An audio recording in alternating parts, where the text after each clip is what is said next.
Umasa pero wala namang natanggap ang ilang tsuper ng jeep sa gitna ng pamimigay ng fuel subsidy ngayong araw.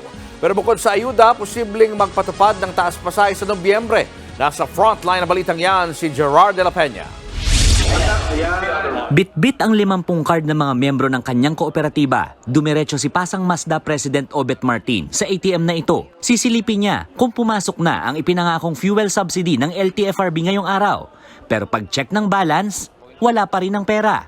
Well, umaasa pa rin ako baka within the day, yun siguro yung pagde-deposit lang o yung paglo-load sa land bank ng DVM, baka nagkaroon ng konting delay. So, we will try it again. Umaasa ako na sana magkaroon na. Pero maski ang LTFRB, di tiyak ang eksaktong oras ng pasok ng pondo sa cards. Umaasa lang din nila sila sa land bank na siya nagpoproseso na malalaman na ng ilang card ngayong araw. Mayroon lang din po silang banking procedure po para po dyan.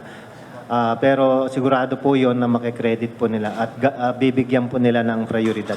Ina-assure naman po tayo na yung priority po ay ibibigay po nila gaya po ng dati.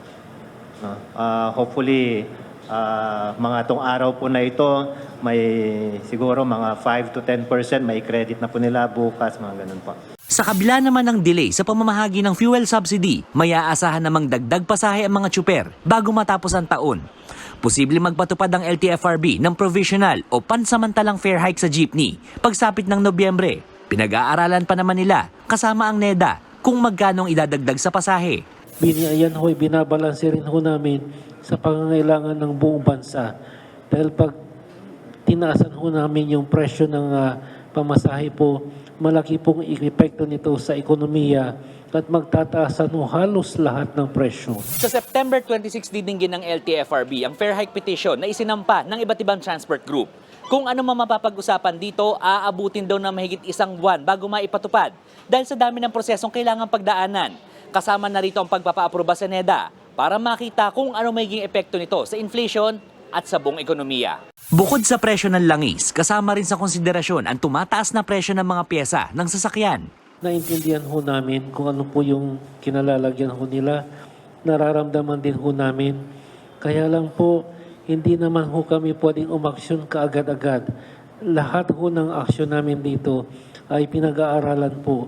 Hiling din ng LTFRB sa mga transport group, pag-isahin na lamang ang ilang nakabinbing fare hike petition para mas mapadali raw ang pagdidesisyon sa taas pasahe. Meron kasing humirit ng 2 piso at 5 pisong dagdag pasahe. Nagbabalita mula sa Frontline, Gerard de la Peña, News 5. Mga kapatid, Cheryl Cosip po, huwag maging huli at maging una sa lahat para sa tuloy-tuloy na balitaan at karagdagang impormasyon sa mga napapanahong issue ng lipunan. Tumutok lamang at mag-subscribe sa social media pages ng News 5.